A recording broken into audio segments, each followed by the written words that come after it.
Trivedi to place her view. I have concurred with the opinion of Brother Justice Maheshwari. However, have penned down certain my views also. I'll just read them out. As well settled, it must be presumed that the legislature understands and appreciates the needs of its own people. Its laws are directed to the problems made manifest by experience, and its discriminations are based on adequate norms. Therefore, the constitutional amendment could not be struck down as discriminatory if the state of facts are reasonably conceived to justify it. In the instant case, the legislature, being aware of the exclusion of economically weaker section of the citizens from having the benefit of reservations provided to the SCs, STs, and SCBCs citizens in clause 4 and 5 of Article 15 and clause 4 of Article 16, has come out with the impugned amendment empowering the state to make special provisions for the advancement of EWS other than the classes mentioned in clause 4 and 5 of 15 and clause 4 of Article 16. The impugned amendment enabling the state to make special provisions for EWS of citizens other than SCs, STs, and SCBCs is required to be treated as an affirmative action on the part of the Parliament for the benefit of and for the advancement of the EWS of the citizens. Treating EWS of citizens as a separate class would be a reasonable classification and could not be termed as unreasonable or unjustifiable classification, much less a betrayal of basic feature or violative of Article 14. As laid down by this court, just as equals cannot be treated as unequals, unequals also cannot be treated as treated equally. Treating unequals as equals would be as well offend the doctrine of equality enshrined in Article 14 and 16 of the Constitution. The SCs, STs, and backward class for whom the special provisions have already been provided in Article 14, 15.4, 15.5, and 16.4 form a separate category as distinguished from the general or unreserved category. They cannot be treated at par with the citizens belonging to the general or unreserved category. The impugned amendment creates a separate class of EWS from the general or unreserved class without affecting the special rights of reservations provided to the SCs, STs, and SCBCs. Therefore, the exclusion from the newly created class for the benefit of EWS in the impugned amendment cannot be said to be discriminatory or violative of Equality Code. Such amendment could certainly not be termed as shocking, unconsignable, or unscrupulous travesty of quintessence of equal justice as sought to be submitted by learned counsels for the petitioners. The sum and substance is that the limitations that is substantive or procedural imposed on the exercise of constituent power of the state under Article 368 could not be said by any stretch of imagination to have been disregarded by the Parliament. Neither the procedural limitation, that is the mode of exercise of amending power, has been disregarded, nor substantive limitation, that is the restricted field, has been disregarded, which otherwise would invalidate the impugned amendment.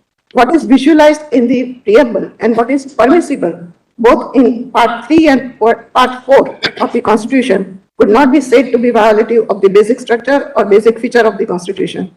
In absence of any obliteration of any of the constitutional provisions and in absence of any alteration or destruction in the existing structure of Equality Code or the basic structure of the Constitution, neither the width test nor the identity test as propounded in Keshwanand could be said to have been violated in the impugned amendment.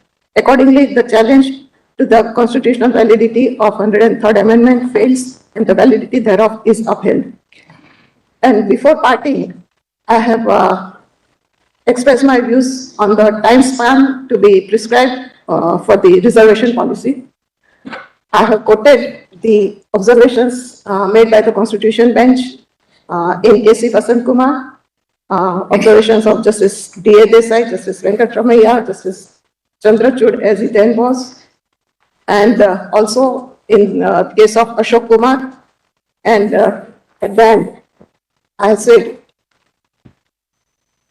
what was envisioned by the framers of the Constitution, what was proposed by the Constitution Bench in 1985, and what was sought to be achieved on the completion of 50 years of the advent of the Constitution, that is, the policy of reservation must have a time span, has still not been achieved even till this day, that is, till the completion of 75 years of our independence. It cannot be gainsaid that the age-old caste system in India was responsible for the origination of this reservation system in the country. It was introduced to correct the historical injustice faced by the persons belonging to the SCs, STs, and other backward classes, and to provide them a level playing field to compete with the persons belonging to the forward classes. However, at the end of 75 years of our independence, we need to revisit the system of reservation in the larger interest of the society as a whole, as a step forward towards the transformative constitutionalism. Be it noted that as per Article 334 of the Constitution, the provisions of Constitution relating to the reservation of seats for SCs and STs in the House of People and in the legislative assemblies of the states would cease to have effect on the expiration of the period of 80 years from the commencement of the Constitution. The representation of Anglo-Indian community in the House of Parliament and in the legislative assemblies of the state by nomination has already ceased by virtue of 104th Amendment, that is with effect from 25th January 2020.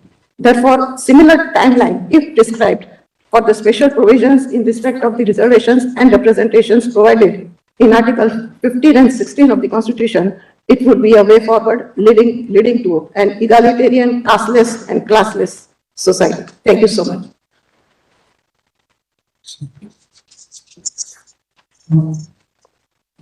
May I now invite Justice Paradiwala to place his view?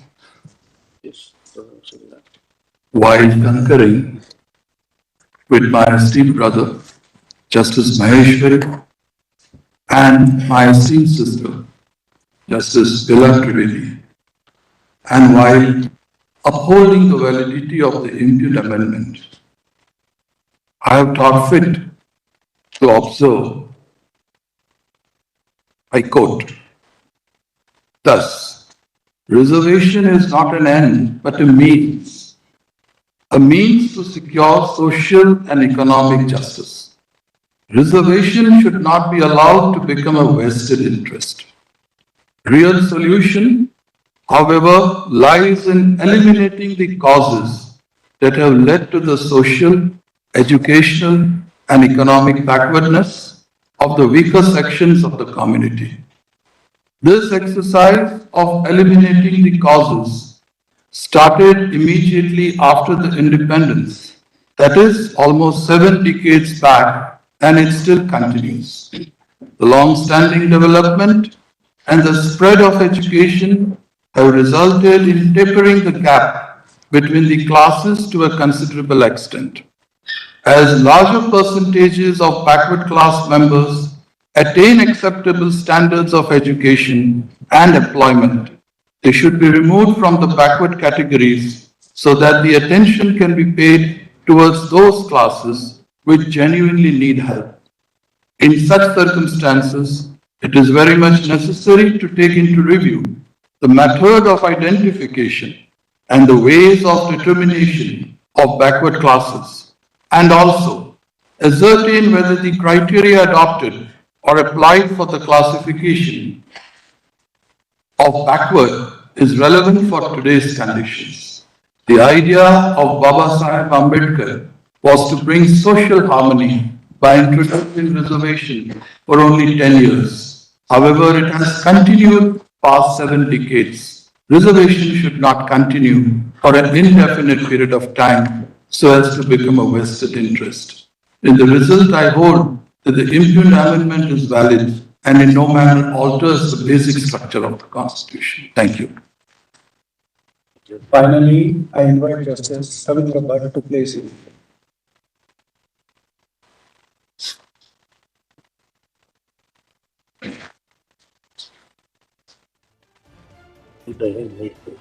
I regret my inability to concur with the views expressed by the majority opinion on the validity of the 112th Amendment on question number 3, since I feel, for reasons set out elaborately in the following opinion, that this court has for the first time in the seven decades of the Republic sanctioned an avowedly exclusionary and discriminatory principle. Our constitution does not speak the language of exclusion. In my considered opinion, the amendment by the language of exclusion undermines the fabric of social justice and thereby the basic structure.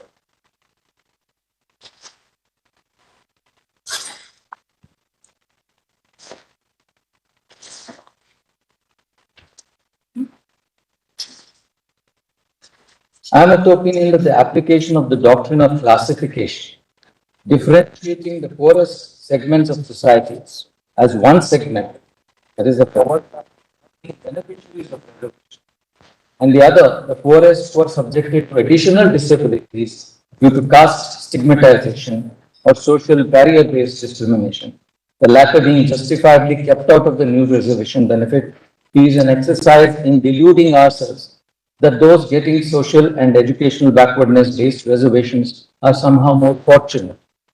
This classification is plainly contrary to the essence of equal opportunity. If this constitution means anything, it is that the code of articles 15.1, 15.2, 15.4, 16.1, 16.2 and 16.4 are one indivisible whole. This court has reiterated time and again that articles 16.1 and 16.4 are facets of the same equality principle. That we need articles 15.4 and 16.4 to achieve equality opportunity guaranteed to all in articles 15.1 and 16.1 cannot now be undermined through this reasoning to hold that the theory of classification permits exclusion on this very basis.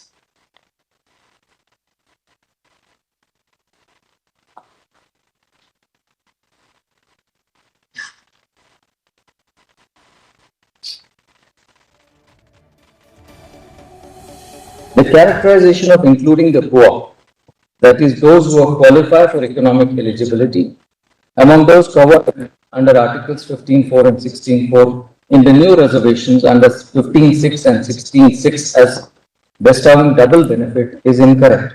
What is described as benefits for those covered under Articles 15.4 and 16.4 by the Union cannot be understood to be a free pass, but as a reparative and compensatory mechanism meant to level the field, where they are unequal due to their social stigmatization. This exclusion violates the non-discrimination and the non-exclusionary facet of the Equality Code, which thereby violates the basic structure of the Constitution. The impugned amendment creates pathways, gateways, and opportunities to the poorest segments of our society, enabling them multiple access points to spaces they were unable to go, places and positions they were unable to fill, and opportunities they could not hope ever to ordinarily lose due to their destitution, economic deprivation, and penury. These destitution, economic deprivation, poverty are markers or intelligible differentia, forming the basis of the classification on which the impugned amendment is entirely premised.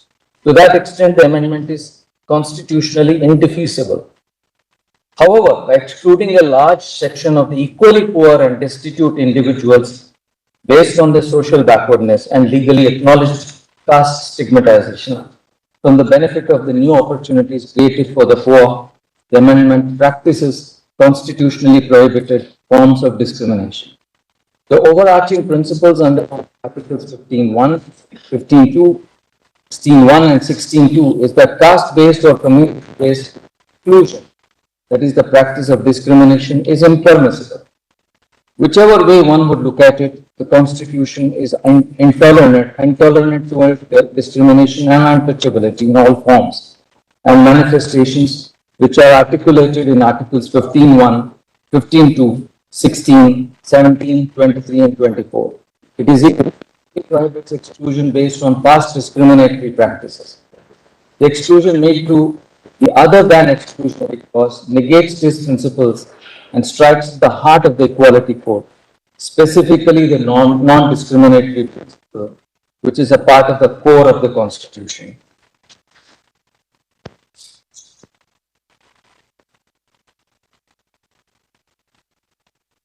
The Sinha Commission was set up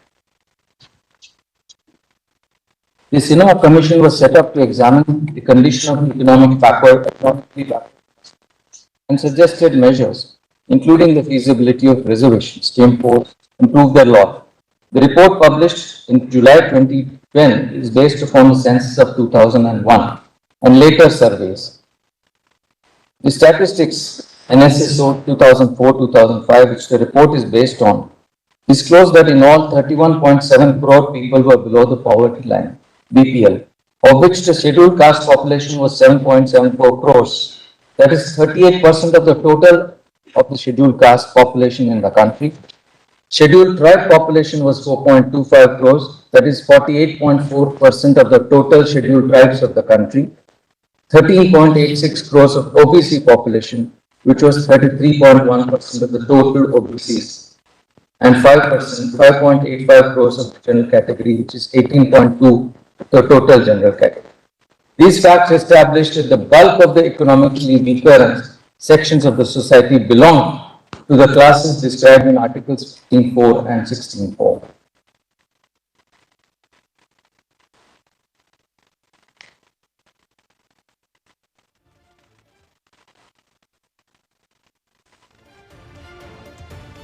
I pass on to question number 2, which is that unaided private institutions, including those imparting professional education, cannot be seen as standing out of the national mainstream. As held in Pramati and Society for Unaided Private Schools, reservations in private institutions is not per se violative of the basic structure. Thus, reservations as a concept cannot be ruled out in private institutions where education is imparted. They may not be the state or state instrumentalities, yet the value that they add is part of the national effort to develop skill and disseminate knowledge. These institutions, therefore, also constitute material resources of the community, in which the state has a vital interest and are not merely bodies set up to further private objective of their founders, unlike in the case of shareholders of the company. Therefore, I hold that on question number 2, the amendment is valid, but for reasons of answering question number 3, the amendment has to go.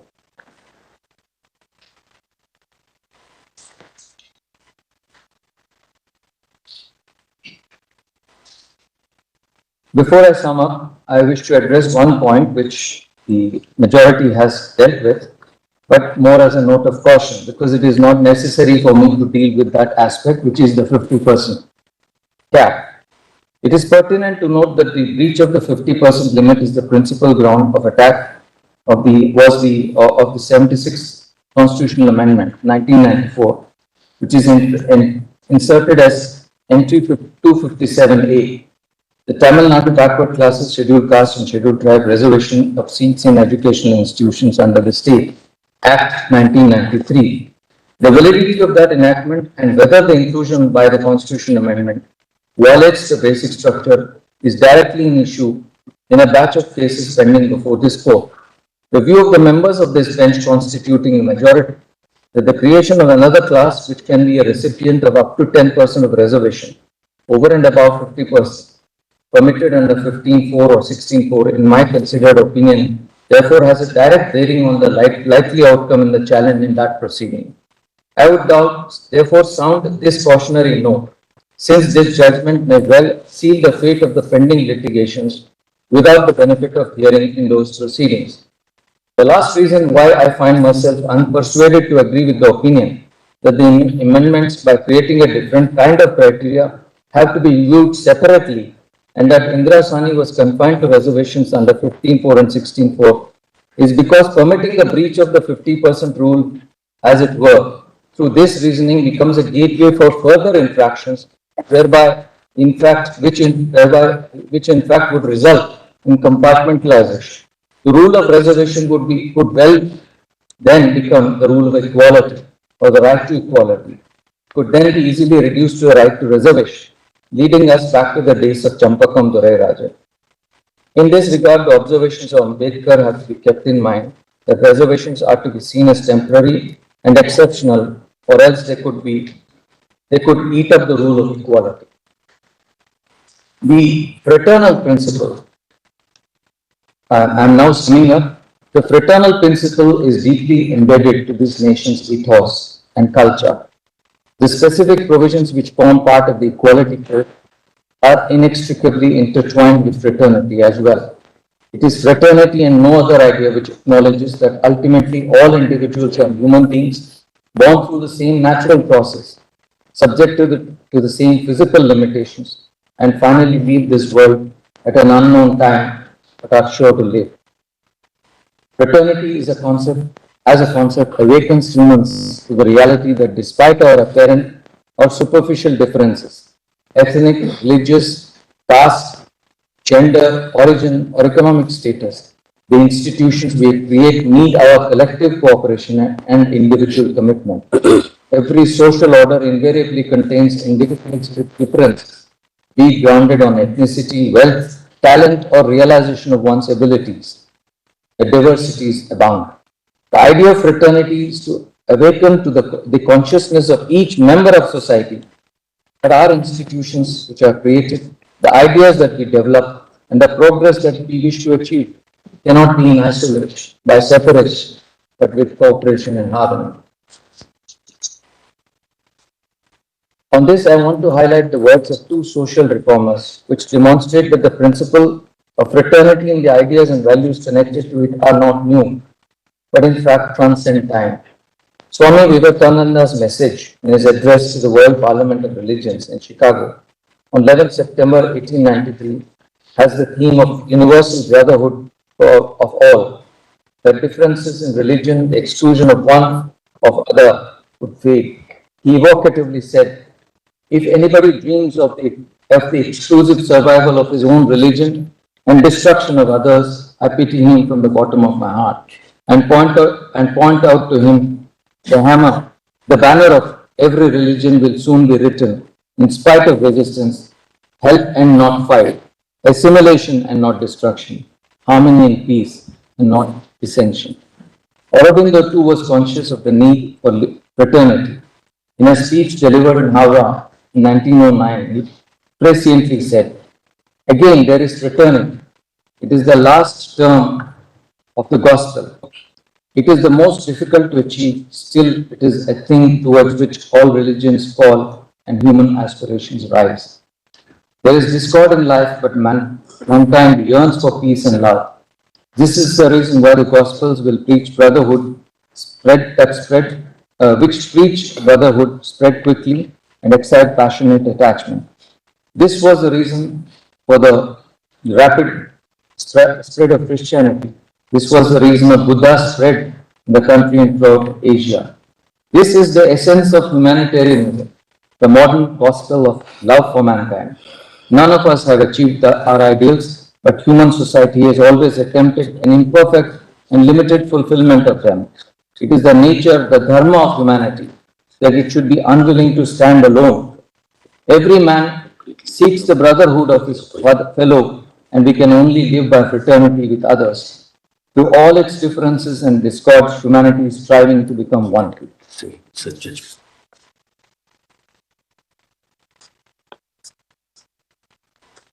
Summary of findings in questions 1 and 3.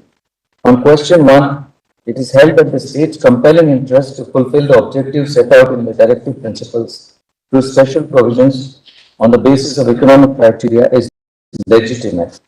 That reservation or special provisions have so far been provided to favor historically disadvantaged communities cannot be the basis for contending that other disadvantaged groups who have not been able to progress due to the ill effects of poverty should remain so, and the special provision should not be made by way of affirmative action. Therefore, the special provisions based on objective economic criteria is per se not violated. However, in answer to question 3, I have highlighted the framework within which has been introduced by the impugned amendment, excluding backward classes. According to me, this is violative of the basic structure. A universally acknowledged truth is that reservations have been conceived and quotas created through provisions in the Constitution only to offset fundamental, deep-rooted generations of wrongs perpetrated on entire communities and castes. Reservation is designed as a powerful tool to enable equal access and equal opportunity.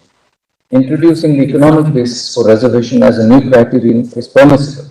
Yet, the othering of socially and educationally disadvantaged classes, including SCs, SCs, and OBCs, by excluding them from this new reservation on the ground that they enjoy pre-existing benefits, is to heap fresh injustice based on past disability.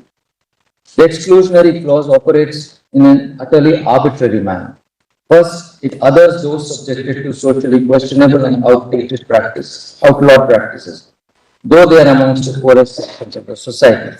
Secondly, for the purpose of new reservation, the exclusion operates against socially disadvantaged classes and castes absolutely by confining them within their allotted reservation quotas. Thirdly, it denies the chance of mobility from reserve quota based upon past discrimination to a reservation benefit based only on economic deprivation. The net result of the entire exclusionary principle is Orwellian, so to say, which is that all the poorest are entitled to be considered regardless of their caste or class, yet only those who belong to other classes or caste would be considered, and those from socially disadvantaged classes would be ineligible. Within the narrative of the classification jurisprudence, the differential or marker distinguishing one person from the other is deprivation alone. The exclusion, however, is not based on deprivation but social origin or identity. This strikes at the essence of the non-discriminatory rule.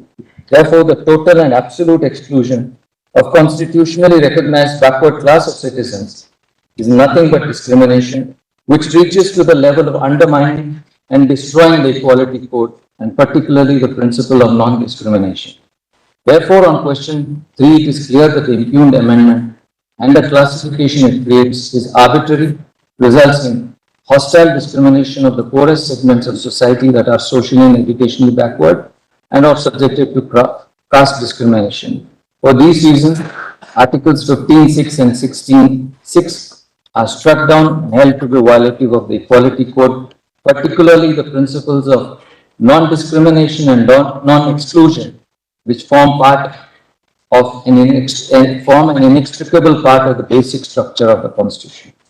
While this reasoning is sufficient to conclude that Article 16(6) is liable to be struck down, there are additional reasons elaborated in Part 5, due to which this court is compelled to clarify that while the economic criteria per se is permissible in relation to access to public goods under Article 15, the same is not true of Article 16, the goal of which is empowerment through representation of the community. For the above reasons, it is hereby declared that Sections 2 and 3 of the Constitution 103rd Amendment Act 2019, which inserted Clause 6 in Article 15 and Clause 6 in Article 16 respectively, are unconstitutional and void on the ground that they are violative of the basic structure of the Constitution. The writ petitions are consequently disposed of. It would be in order to place my gratitude and appreciation for the valuable assistance rendered by all counsel and all the counsel assisting them.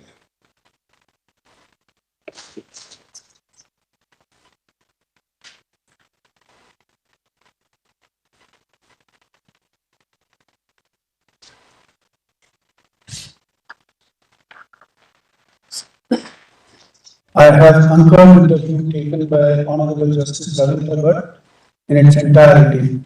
So effectively, the decision is 3-2. Oh.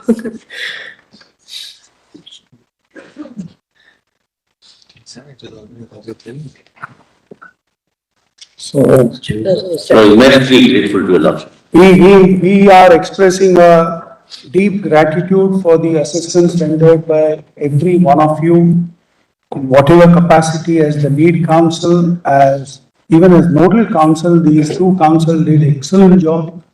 So it was a great learning experience for all of us, and this I express gratitude on behalf of all the members who are part of this bench. My colleagues also join me in expressing that. Thank you so much. Immensely grateful. Pleasant bench, not a pleasure to argue before your lordship. Greatly obliged. We are grateful for your lordship's to accommodate and hear everyone. We are very grateful for that, your lordships. The operative portion will be like this. In view of the decision rendered by the majority consisting of Honorable Justice Dinesh Maheshwari, Honorable Justice Bela M. Trivedi, and Honorable Mr. Justice J.B. Pardiwala, the challenge raised to the 103rd Amendment to the Constitution fails. The writ petitions and other proceedings filed in that behalf stand disposed of accordingly. Thank you. Grateful to you. Grateful to your lordship. Sir, may I also thank the bench for a very patient and Thank you. very. It was a great learning experience, Dr. Mohan Gopal. Grateful. Grateful.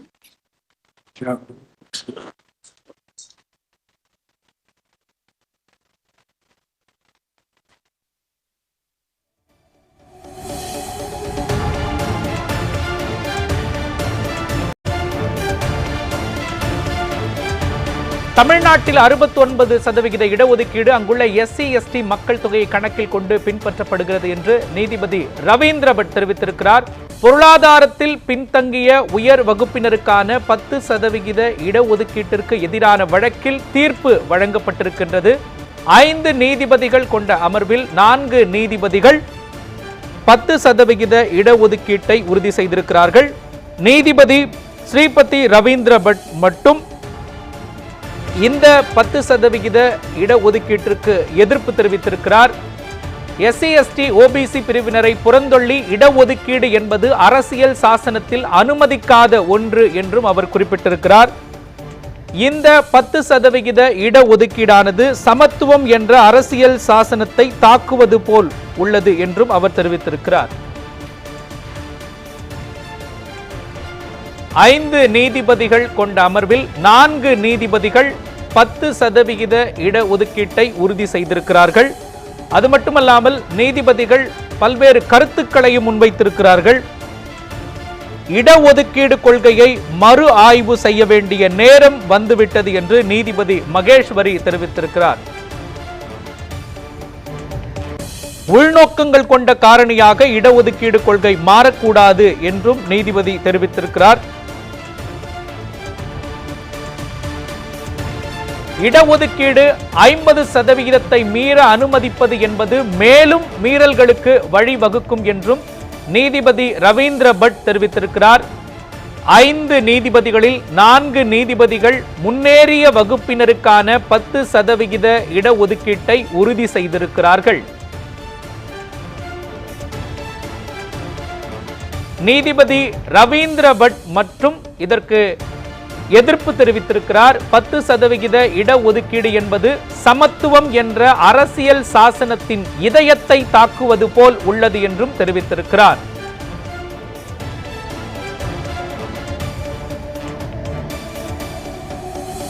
உச்சநீதிமன்ற தலைமை நீதிபதி உதய் உமேஷ் லலித் அவரின் தலைமையில் 5 நீதிபதிகள் கொண்ட அமர்வில் இந்த வழக்கின் தீர்ப்பு வழங்கப்பட்டு வருகின்றது. பொருளாதாரத்தில் பின்தங்கிய உயர் வகுப்பினரை உயர்ந்த இடத்தில் வைத்திருக்கிறது என்ற தோற்றத்தை இந்த சட்டம் உருவாக்குகிறது என்று நீதிபதி ரவீந்திர பட் எதிர்ப்பு தெரிவித்திருக்கிறார். மிகவும் முக்கியத்துவம் வாய்ந்த வழக்கில் உச்சநீதிமன்றம் தீர்ப்பை வழங்கியிருக்கின்றது.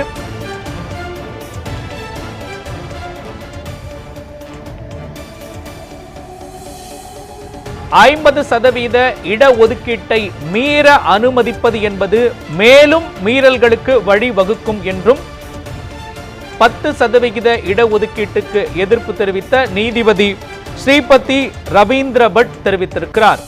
தமிழ்நாட்டின் 69% இடஒதுக்கீட்டு முறை SC/ST பின்தங்கிய வகுப்பினருக்கு வழங்கப்பட்டு வருகிறது என்பதும் அவர் குறிப்பிட்டிருக்கிறார். 5 நீதிபதிகளில் 4 நீதிபதிகள் 10% இடஒதுக்கீட்டிற்கு ஆதரவாக அதை உறுதி செய்திருக்கிறார்கள் என்பது குறிப்பிடத்தக்கது. மிக முக்கியமான கருத்தாக 10% இடஒதுக்கீடு என்பது சமத்துவம் என்ற அரசியல் சாசனத்தின் இதயத்தை தாக்குவது போல் உள்ளது என்று நீதிபதி ரவீந்திர பட் 10% இடஒதுக்கீட்டிற்கு எதிர்ப்பு தெரிவித்திருக்கிறார்.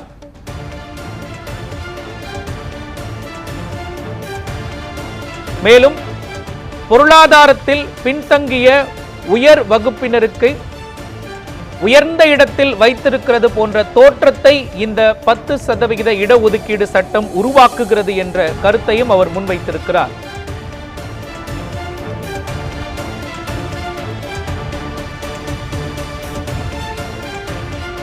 %10 இடஒதுக்கீடு வழக்கில் உச்சநீதிமன்ற தலைமை நீதிபதி யூ லலித்தும் மாற்று தீர்ப்பை வழங்கியிருக்கிறார்.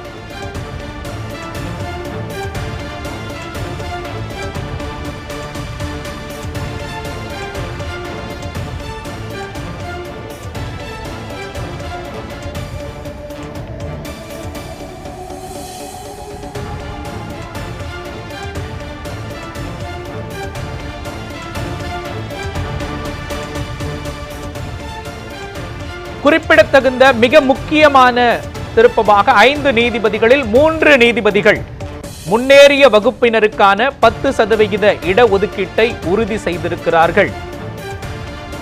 5 நீதிபதிகளில் 3 நீதிபதிகள் பொருளாதாரத்தில் பின்தங்கிய முன்னேறிய வகுப்பினருக்கான 10% இடஒதுக்கீட்டை உறுதி செய்திருக்கிறார்கள்.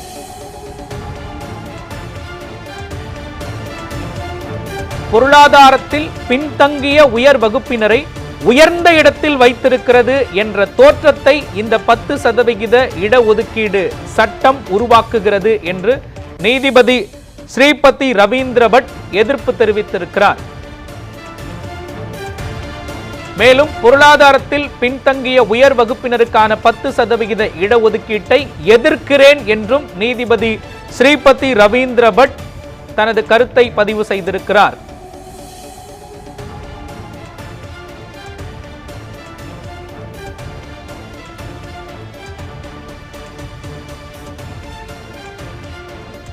விரிவான தகவல்களை வழங்குவதற்காக நமது முதன்மை செய்தியாளர் டார்வின் ஜியோ இணைந்திருக்கிறார். டார்வின் ஜியோ, இந்த தீர்ப்பு குறித்து முழுமையான விவரங்களை பதிவு செய்யுங்க.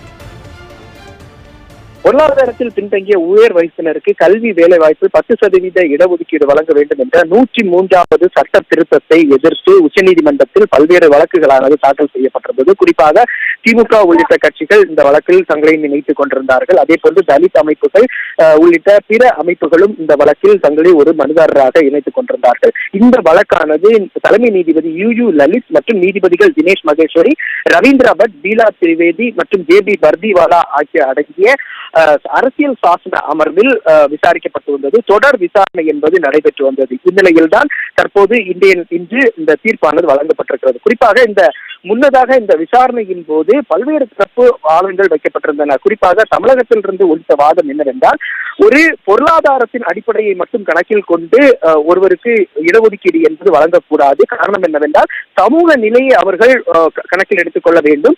எனவே தற்போது நிலையில் இந்த 10% இடஒதுக்கீடு வழங்குவது என்பது ஏற்கனவே அரசியல் சாசனத்தினுடைய அடிப்படை கட்டமைப்பை மீறும் செயலாக இருக்கிறது. மேலும் உச்சநீதிமன்றம் ஏற்கனவே இடஒதுக்கீடு என்பது 50%க்கு மேலாக இருக்கக்கூடாது, அதை மீறக்கூடாது, 50% என்ற ஒரு விவகாரத்தை மீறக்கூடாது என்ற விஷயத்தை இது மீறுவதாக இருக்கிறது. எனவே இந்த சட்டத்தை ரத்து செய்ய வேண்டும் என்று அவர்கள் கோரிக்கை வைத்திருந்தார்கள்.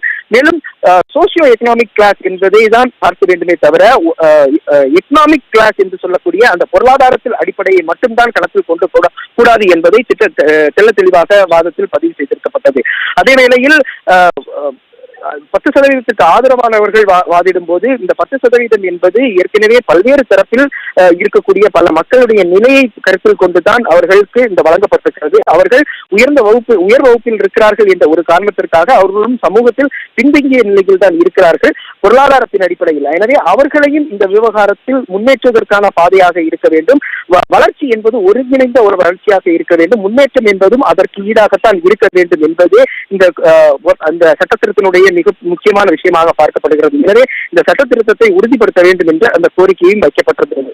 அனைத்து தரப்பு வாதங்களையும் பெற்ற பின்னர் நீதிபதிகள் இறுதியாக இந்த தீர்ப்பு வழங்கியிருக்கிறார்கள். இந்த தீர்ப்பில் 4 நீதிபதிகள் தீர்ப்புகளை வழங்கியிருக்கிறார்கள். குறிப்பாக பார்த்தோம் என்றால் இந்த தீர்ப்பை முதலடியாக வாசித்தவர் நீதிபதி தினேஷ் மகேஸ்வரி. அவர் இந்த சட்ட இடஒதுக்கீடு இந்த ஒதுக்கீடு என்பது கட்டமைப்பை மீறுகிறதா என்ற ஒரு கேள்வியை அவர் எழுப்பியிருந்தார். அதன்படி இந்த சட்ட திருத்தம் அடிப்படை அரசியல் சாசனத்தை மீறவில்லை. வளர்ச்சி என்பது அனைவருக்கும் ஒருமித்த வளர்ச்சியாக இருக்க வேண்டும். இந்த இடஒதுக்கீடு என்பது ஏற்கனவே உச்சநீதிமன்றமானது இடஒதுக்கீடு என்பது 50% மீறுவதாக இருக்கக்கூடாது என்ற ஒரு விஷயத்தை தெளிவுபடுத்தியிருக்கிறது. ஆனால் இது அவ்வாறாக இல்லை, இது அந்த 50% மீறுவதாக இல்லை என்று அவர் தெரிவித்திருக்கிறார். இந்த இடஒதுக்கீடை பொருளாதார அடிப்படையில் வழங்கப்படுவதால் எந்த அடிப்படை கட்டமைப்புகளுக்கும் மீறவில்லை என்ற ஒரு விஷயத்தை அவர் தெளிவுபடுத்தியிருக்கிறார். அப்படியெனில் இந்த பொருளாதாரத்தின் ரீதியாக இடஒதுக்கீடு வழங்கலாம் என்பதை அவர் உறுதி செய்திருக்கிறார். இடஒதுக்கீடு என்பது சமமான சமுதாயத்தின் இலக்குகளை நோக்கி அனைவரும் அழைத்து செல்வதற்கான உறுதியான நடவடிக்கையின் ஒரு கருவியாகும் என்பதே நீதிபதி தினேஷ் மகேஸ்வரியுடைய கருத்தாக இருந்தது. எனவே இந்த 10% இடஒதுக்கீடு வழங்கிய அந்த சட்ட திருத்தத்திற்கு செல்லும் என்பதை அவர் உறுதிப்படுத்தியிருந்தார். இதனைத் தொடர்ந்து நீதிபதி வீலா தேவேதி தன்னுடைய தீர்ப்பை வாசித்திருந்தார். சுதந்திரம் பெற்று 75 ஆண்டுகள் ஆகும் நிலையிலும் பொதுவாக இடஒதுக்கீடு தொடர்பான விவகாரத்தில் ஒரு மறுபரிசீலனை செய்யப்பட வேண்டும். ஏனெனில் இடஒதுக்கீடு இதற்கு மேலும் தேவையா, அதே போன்று இடஒதுக்கீடு மாற்றம் கொண்டு வர வேண்டுமா என்பது தொடர்பாக விவாதிக்கப்பட வேண்டும் என்று தெரிவித்திருந்தார். அதே வேளையில் இந்த 10% இடஒதுக்கீடு பொருளாதாரத்தில் பின்தங்கிய உயர் வகுப்பினருக்கு வழங்கக்கூடிய இந்த 10% இடஒதுக்கீடு என்பது எந்த ஒரு அடிப்படை விதிகளையும் மீறவில்லை என்பதை ஒத்துக்கொள்கிறேன் என்றும் 10% இடஒதுக்கீடு வழங்கியது சரியே என்றும் தெரிவித்திருந்தார். இதனைத் தொடர்ந்து நீதிபதி பர்திவாலா தன்னுடைய தீர்ப்பை வழங்கியிருந்தார். அதில் 10% இடஒதுக்கீடு என்பதை ஏற்கிறேன், 10% இடஒதுக்கீடு வழங்கிய சட்ட திருத்தம் சரியே, அது செல்லும் என்று தெரிவித்தார். மேலும் கடந்த 70 ஆண்டுகளாக வழங்கப்பட்டு வரும் கல்வி முன்னேற்றம் ஆகியவை பல்வேறு சமூக நிலையில் இருக்கும் மக்களிடையான அந்த இடைவெளியை குறைத்திருக்கிறது என்ற ஒரு கருத்தை அவர் பதிவு செய்திருந்தார். எனவே முன்னேற்றம் அடைந்த பிற்படுத்தப்பட்டோர் என்ற நிலையில் இருக்கக்கூடிய அந்த வகுப்பினரை அந்த இடஒதுக்கீடு என்ற பிரிவில் இருந்து மாற்ற வேண்டும். அப்படியானால் தான் உண்மையாக இந்த பின்தங்கியவர்கள் வாய்ப்பு கிடைக்கும் என்ற விஷயத்தை அவர் அதனுடைய தீர்ப்பில் சுட்டிக்காட்டியிருந்தார். பிற்படுத்தப்பட்டோர் என்ற பிரிவை வகுக்கும் முறைகளை மறுபரிசீலனை செய்ய வேண்டும் என்றும் இந்த நீதிபதி பர்திவாலா தெரிவித்திருக்கிறார். மேலும் இடஒதுக்கீடு என்பது கால வரையறை இல்லாமல் தொடரக்கூடாது என்பதையும் தன்னுடைய தீர்ப்பில் அவர் சுட்டிக்காட்டியிருந்தார். இதனைத் தொடர்ந்து நீதிபதி ரவீந்திர பட் தன்னுடைய தீர்ப்பை வழங்கியிருந்தார். அவர் இந்த இடஒதுக்கீட்டை எதிர்க்கிறேன் என்றும் பிற நீதிபதிகளுடைய தீர்ப்பிலிருந்து மாறுபடுகிறேன் என்றும் தொடக்கத்திலே அவர் தெரிவித்தார். இந்த சட்ட திருத்தம் பிற்படுத்தப்பட்டோருக்கு வழங்கி இருக்கக்கூடிய இடஒதுக்கீடு அவர்களை சிறப்பான உயர்ந்த இடத்தில் வைத்திருக்கிறது என்ற தோற்றத்தை உருவாக்குகிறது என்ற தன்னுடைய கருத்தை பதிவு செய்திருக்கிறார். மேலும் தற்போதைய 10% இடஒதுக்கீடு என்பது சமத்துவம் என்ற அரசியல் சாசனத்தின் இதயத்தையே தாக்குவது போலாக இருக்கிறது என்பதை அவர் குறிப்பிட்டிருந்தார். மேலும் இடஒதுக்கீடில் 50% மீறக்கூடாது என்ற ஒரு விஷயம் இருக்கிறது. ஆனால் தற்போதைய இந்த 10% இடஒதுக்கீட்டை அனுமதிப்பது என்பது 50% மேலாக வரும். மேலும் அது தன்னுடைய விதிமீறல்களை மேலும் விதிமீறல்களை ஏற்படுத்துவதற்கான வழிவகுக்கும் ஒரு கருவியாக மாறிவிடும் என்பதை தன்னுடைய தீர்ப்பில் சுட்டிக்காட்டியிருக்கிறார். மேலும் தமிழகத்தில் பின்பற்றக்கூடிய 69% இடஒதுக்கீடு தொடர்பாக அவர் தன்னுடைய கருத்தில் சுட்டிக்காட்டிய போது அங்கிருக்கக்கூடிய மக்களின் நிலை SC/ST பிரிவினர், OBC பிரிவினர் உள்ளிட்ட அனைத்தையும் கருத்தில் கொண்டுதான் இது வழங்கப்பட்டிருக்கிறது என்பதை சுட்டிக்காட்டிவிட்டு SC/ST OBC பிரிவினரை புறந்தள்ளி விட்டு ஒரு ஒதுக்கீடு என்பது அரசியல் சாசனத்தில் அனுமதிக்காத ஒன்று என்பதை தன்னுடைய தீர்ப்பில் சுட்டிக்காட்டியிருக்கிறார். இந்த